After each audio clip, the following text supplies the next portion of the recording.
Long before it became a global sport practiced in academies from Los Angeles to Abu Dhabi, Jiu-Jitsu began in the battlefields of feudal Japan, where samurai needed methods to survive when their weapons were lost or broken.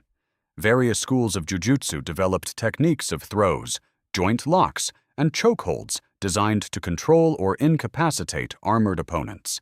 These systems were practical, often brutal, and built around the idea that leverage and positioning could overcome raw strength. In 1882, an educator named Jigoro Kano sought to preserve the effective techniques of classical jiu-jitsu while removing the most dangerous elements so they could be trained safely and systematically. He founded the Kodokan and created judo, emphasizing balance, timing, and the principle of maximum efficiency with minimum effort. Kano also introduced live sparring and organized competition, transforming traditional combat methods into a modern martial art and sport. In 1910, judo was officially recognized in Japan, and in 1964 it became an Olympic sport at the Tokyo Games, further solidifying its international legitimacy. One of Kano's top students, Mitsuyo Maeda, traveled extensively to demonstrate and test Kodokan Judo against other fighting styles. Maeda fought numerous challenge matches across Europe and the Americas in the early 1900s, often under minimal rules. In 1914, he arrived in Brazil, where he eventually taught a young Brazilian named Carlos Gracie. Carlos, along with his brothers, most notably Helio Gracie, adapted what they learned. Helio, who was smaller and physically weaker than many training partners, emphasized leverage, guard work, and fighting off the back, making the art more accessible to lighter practitioners. Throughout the 20th century, members of the Gracie family issued and accepted public challenge matches in Brazil to prove the effectiveness of their system. These veil tudo fights, meaning anything goes, helped refine what would become known as Brazilian Jiu-Jitsu.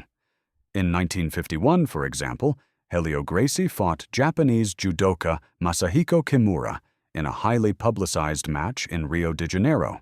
Kimura ultimately defeated Helio with a shoulder lock that became widely known in BJJ as the Kimura, demonstrating both the effectiveness of high-level grappling and the importance of cross-style competition.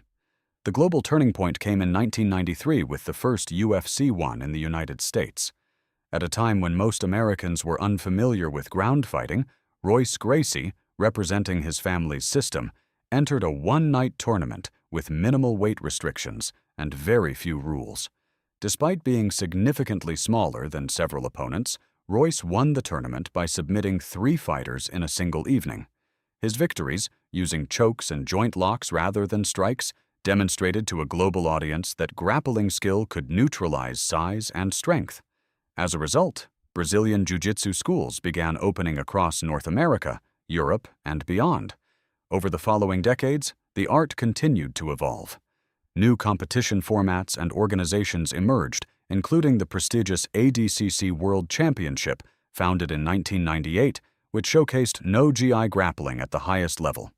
Athletes developed sophisticated guard systems, leg lock strategies, and dynamic transitions, blending traditional fundamentals with modern innovation. Brazilian Jiu-Jitsu also became a foundational discipline in mixed martial arts, influencing champions across multiple weight classes and promotions worldwide. Today, what began as battlefield survival techniques in Japan has transformed into a global martial art practiced by millions. It is taught to hobbyists seeking fitness and self-defense, to law enforcement and military personnel, and to elite competitors chasing world titles. The core principles remain the same: control, leverage, timing, and the idea that technique can overcome brute force. From the samurai schools of Japan to the challenge matches of Brazil and the bright lights of international competition, the history of Jiu-Jitsu is a documented evolution shaped by real events, real fighters, and a relentless pursuit of proving what works in live combat.